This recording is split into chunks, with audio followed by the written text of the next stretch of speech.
Hey guys, this is our first live session of GeeksLounge. This is the first version of it, and we have this is myself, Sunil Verghese, and we also have on the other end Saurabh Mathur. Hey folks, how are you? So you must be seeing him, on a weekly basis on his vlogs. So this is another video that you would be able to interact with him. So we hope to continue this weekly, and let's see how it goes. What's the sort of?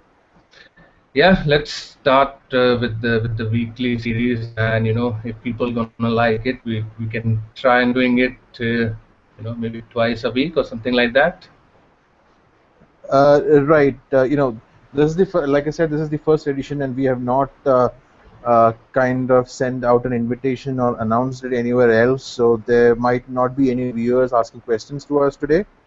But we hope to have that integrated into the coming sessions where we can have our friends, fans, or followers, or anyone for that matter come in and ask us questions on the comment section, and we would try to answer those questions to the maximum extent possible. And if not, if you're not able to answer those questions on this session, we promise to get back to you as soon as possible with an answer. Yeah.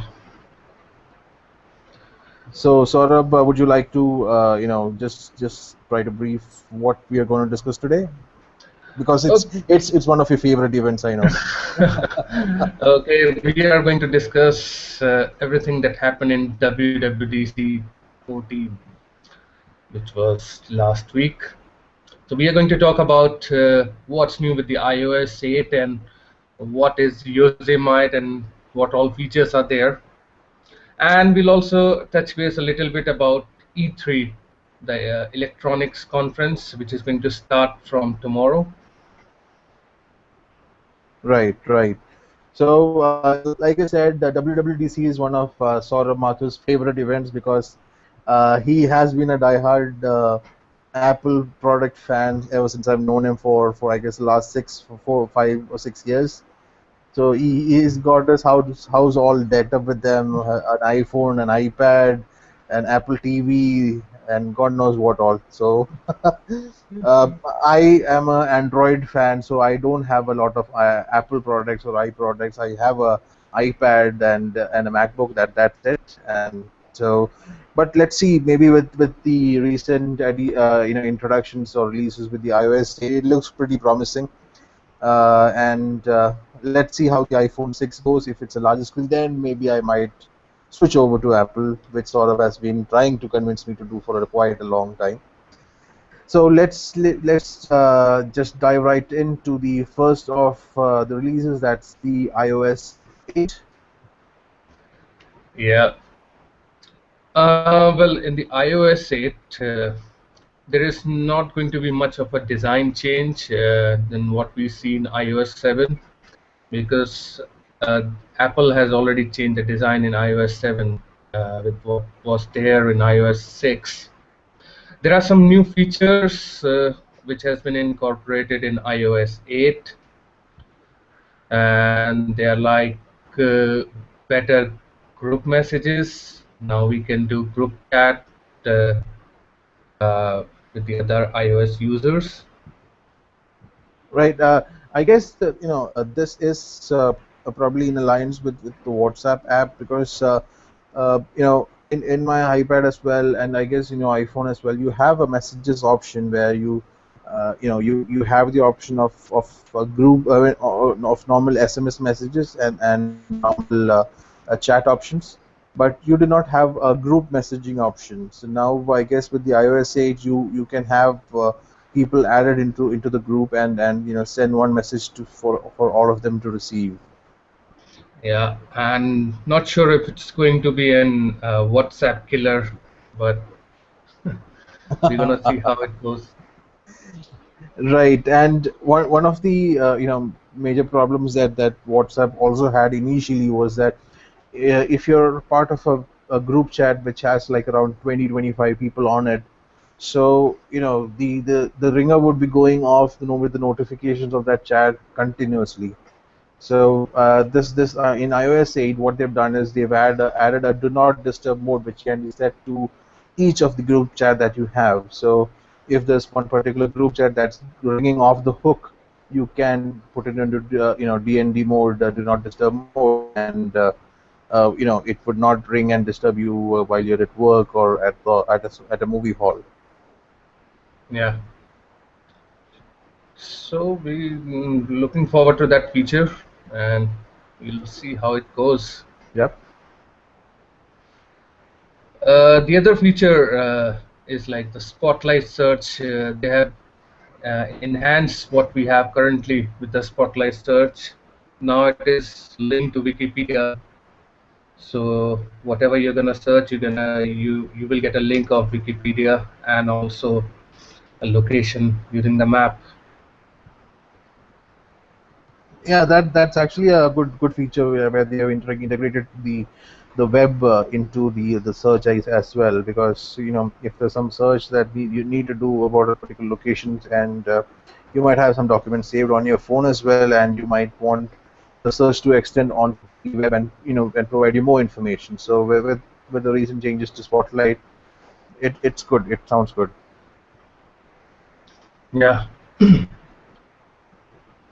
The next feature is which I like most. It's the integration with the Mac OS X, and the new OS X is called Yosemite. So with this feature, you should be able to place and receive calls using your Mac. That's that's really awesome feature, I'll say. But unfortunately, I don't have a Mac, so I don't know how I'll be using it. You don't have a Mac and I don't have an iPhone, so it's not going to work for either of us at the moment. Yeah. But would you want to just explain a bit more about what this feature exactly, how it works, probably? I mean, I'm curious about it. So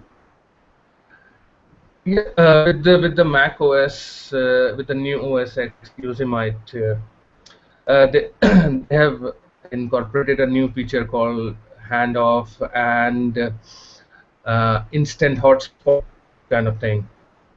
So so with that, I guess yeah, So I guess you need to have your iPhone in close proximity to the Mac so that it can sync between the device, right? yeah. As long as it's in the same wireless network, Okay. it can sync it. It's not necessary that it needs to be close by. It can be in the other room as well. But as long as it's in the same Wi-Fi network, it will get automatically connected to your Mac. You don't have to enable that hotspot option on your iPhone. So So once it is enabled, you can receive a call. If you receive a call on your iPhone, you will get a notification on your Mac. And if you're sitting on your Mac, you can just you have the option to accept the call from there and use the built-in speaker or your uh, headphones to receive the call. so I mean, can we only receive calls or can we make calls as well?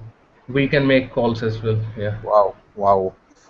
That's actually a big game changer for I guess as far as browsers and computers are concerned, because I don't remember, or I don't think that Google Chrome has this. They do integrate notifications about messages and stuff onto your browser, but not to the extent of at least making calls or answering calls. So I guess this is a game changer, and we might have more uh, providers copying this in the coming future. Yeah. Maybe we'll see Android syncing with Windows, something like that. Android would prefer, I guess, Google Chrome, because they're both Google, right?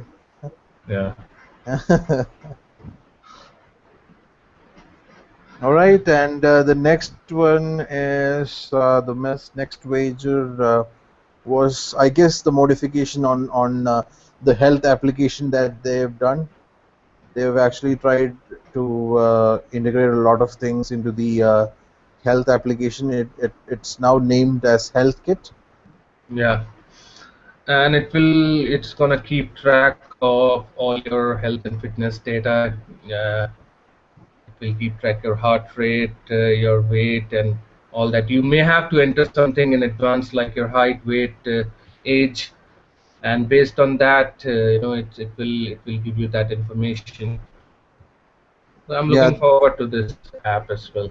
yeah, considering you're a health freak, so this app would be very useful to you, because I'm sure that everyone must be noticing, Saurabh's check-ins every morning at Gold's Gym at Indirapuram. Yeah, it will. Hopefully, it will show us how much calorie we are taking.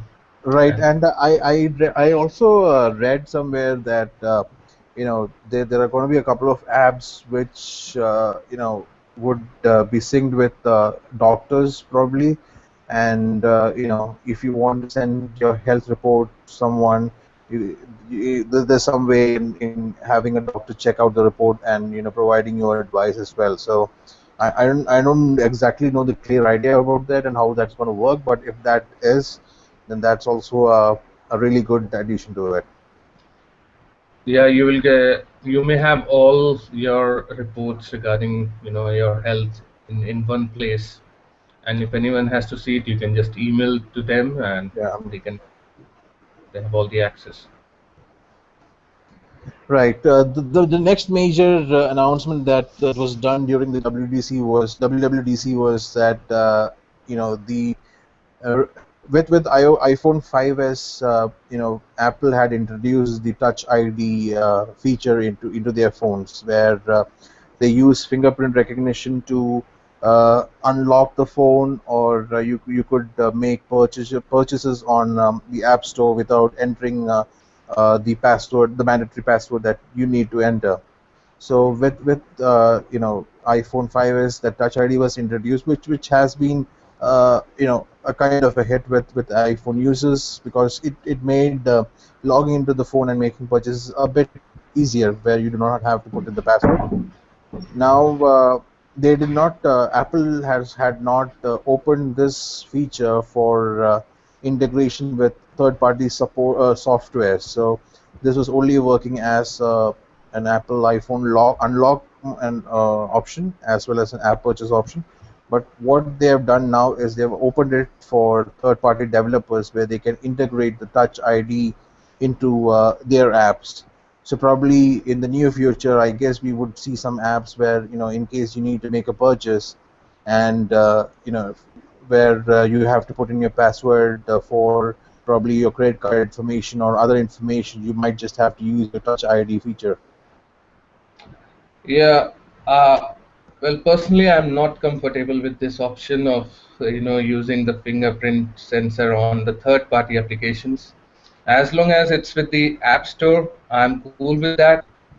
But with the third party, I'm not sure. Even though Apple has mentioned that it's going to be fully encrypted and it won't have access to all the information, but still, you may never know. Yeah, that's actually an interesting point that you put across, because uh, with the kind of information that we are required to share on our phones these days, the security is a major concern with with it, because even on Android phones there are a lot of third-party applications where you're required to make purchases, putting in payment information, or some of your personal details, and people do not take the moment of time to check how secure that application is, or how secure your information that you provide to them is. Excuse me. So what happens over there is you share your information, and let's say you're sharing your number or an email address on a site where you're not probably required to. What happens is those information that you put in are shared with as part of a calling list, and you start getting uh, all those sales calls and emails, flyers and stuff. So it actually floods up your inbox, or disturbs you at a lot of times. So just a point of notification: read wherever you're putting your information. Have a read about what the information is going to be used for. There are a lot of sites where you have to install some application for your use, and along with that, they would bundle in third-party applications which they are trying to promote. So there's always an option where you can uncheck those. So please have a read when you're installing something and purchasing something on your laptops or your phones.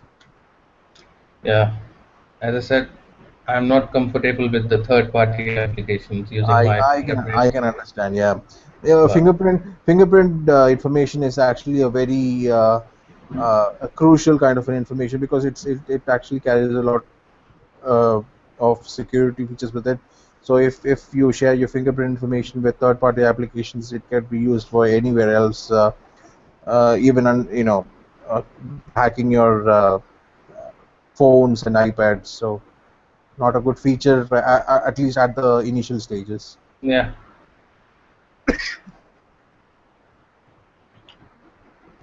okay. The next feature which you may like, Sunil, is the third-party keyboard support, which you already have in Android.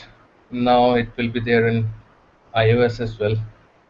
Yeah, I mean, having a smartphone, it's all about customization.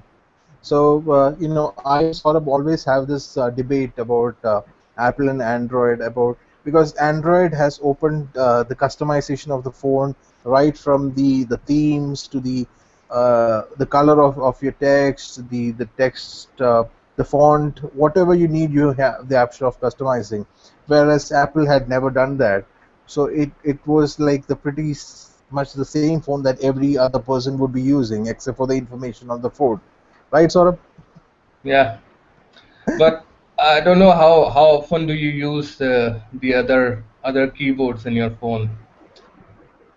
At least I have the option of moving away from the custom keyboard option because I use the iPad and the keyboard that comes to default with the iPad that's actually pretty lame. It's dull, it's pretty lame, no additional features. But in Android, I've been using that swipe keyboard for like the last 2.5 years now.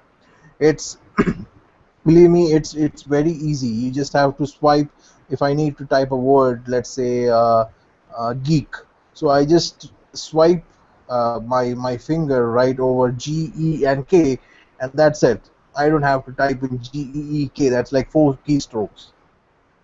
So it is easy, but it's good that Mr. Tim Cook is actually opening up a lot of Apple's default programs for customization and giving the user the power of customization at least.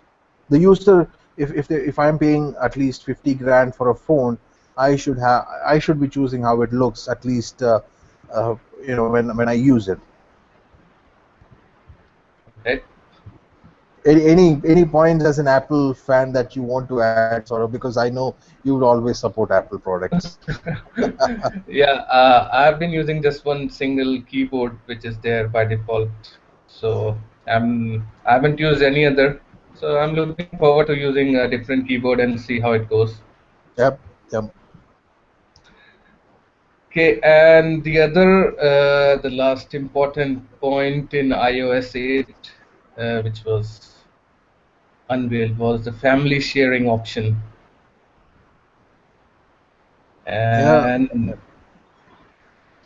with this option, it will allow you 6 members of your family to share your iTunes purchase across the devices, and this is linked to one single credit card. And you can also share your calendars, reminders, photos across all your iOS devices. yeah, that's actually a good feature for large families where you have two or three kids probably having an iDevice, an iPhone, or probably an iPad. So what happens at most of the times is you have your credit card information on those devices, but there was actually no way of notifying the other devices before making a purchase. So with this family sharing, you can have 6 devices under one network. All it has to be is that it should be linked with the same credit card. All of the credit card information that has been loaded on the payment information should be the same. So as long as that's same, you can control kind of control what the other devices are installing. So like if someone has a kid with an iDevice, and before them making a purchase, a notification would come on your phone, on the master phone for the set, uh, with a notification that this phone is making a purchase of so many, whatever the amount is. Do you accept? So you can either accept or decline that purchase. Yeah, that's the best feature which I like, because I already faced a situation where a purchase was made by my daughter, And and I had to what contact. was the amount? It was amount was like 3,500 rupees, and then I had to contact the Apple support. But yeah, they were able to reimburse that transaction, so that was good part. But now we'll have the option, we'll get the notification to approve or disapprove any purchase. So that's good, and I'm looking forward to that. Right. Um, a couple of other features that were announced but not were given much detail was in at the WWDC was we would have FaceTime call waiting pretty soon with iOS 8. But FaceTime call waiting is actually I don't get a lot of calls on FaceTime when I'm using my iPad. But sort of you use an iPhone. Do you get a lot of FaceTime calls in a day? No, I don't get a lot of FaceTime calls, but this is going to be an additional feature. Maybe Yeah. there are some persons who may be getting a lot of calls, and they will be happy with this feature. But I'm I, cool without this option as well. right, right. I mean, it's a good to have feature, but it's not a very essential Yeah. feature to have. Another feature was a couple of improvements on Siri. Siri is going to be integrated with Shazam. Shazam Yeah. is is the app which you can use to identify songs when you're hearing it somewhere. All you have to do is open the app and just place it near somewhere where the song is audible, and the app would automatically search on the web and find out which song you're listening to. So that's actually good. You don't have to open up Shazam now with iOS 8. All you have to do is open up Siri and just place it near where the song is audible, and Shazam would pick it up. Yeah. Right. And yeah, what Apple has now copied from Google is instead of having to click on the home screen button uh, for bringing up Siri, now they have gone with voice option. All you have to do is say, "Hey Siri," and Siri would pop up just like you have to OK Google for Android phones. So another feature that Apple has copied from Google. They are just acquiring the best practices, best features. Right, right. I agree. Saurabh, I heard you discuss about iCloud Drive the other day. Would you just want to share a couple of information regarding that? Yeah, with the iCloud Drive, it will now allow you to drag all your documents into a folder, just like any other folder in your computer. And you can put all your old photographs, all your videos over there, and they all will be shared across all your iOS devices. But it will be free for just 5 gig. First 5 gig are free, and then you have a monthly rate of $0.99 for a 20 gig space. And if you need 200 gig of space, you need to pay like $4 per month. But this is going to be a good thing, because now you can put all your data across all the devices, and they will all be anyone can access it. And also you can edit any old photograph using the the built-in features, editing features. So I'm looking forward to this one, and maybe I'll go for like first with 20 gigs of space and see if I needed more. Right. And then just while you're discussing iCloud Drive, this is also available on your Mac books as well. So this is like a this while we're discussing this app, it's like a good bridge to shift from iOS 8 to the latest released OS for MacBooks, the Yosemite. Yosemite, yeah. Yeah. So with Yosemite, the iCloud Drive is also available again for the same prices that Saurabh has just mentioned. So Saurabh had just recently published a post on the the features that Yosemite would be carrying. So I'll let Saurabh start with the discussion for that. Yeah, I'll also put the link in the description below for that post on Yosemite and also on the iOS 8, which we put last week. Yep.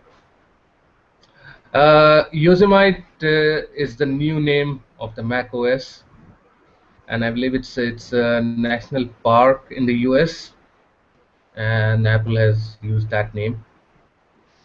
And there are a lot many changes with the new OS.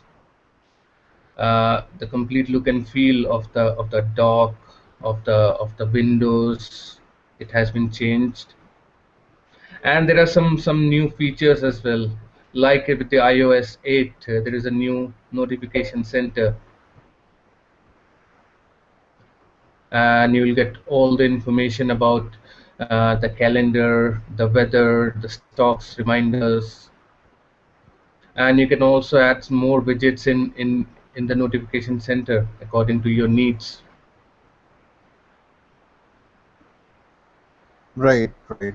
I guess it's made a bit more to look like notification centers that you have with iOS 7 or iOS 8, probably now the new one on your iPads and iPhones, because it looks a lot like that. So it's good that they've improvised it. It's been like this for quite a long time. So looking forward to the new additions to that.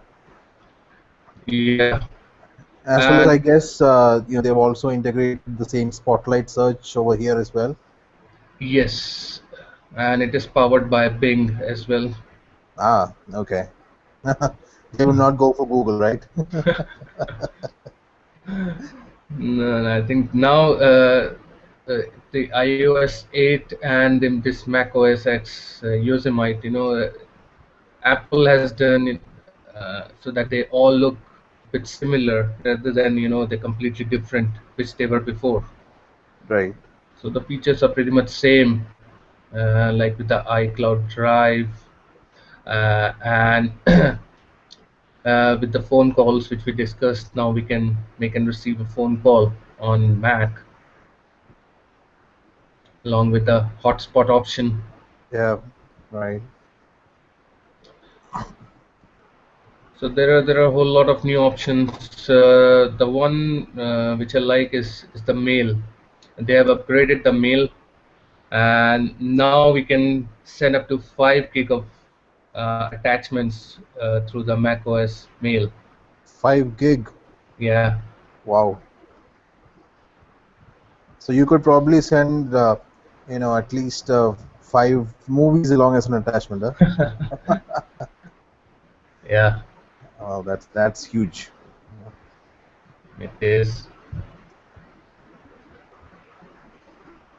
And apart from this, there are some usual cosmetic changes on the way the things look like before and how the things look like now.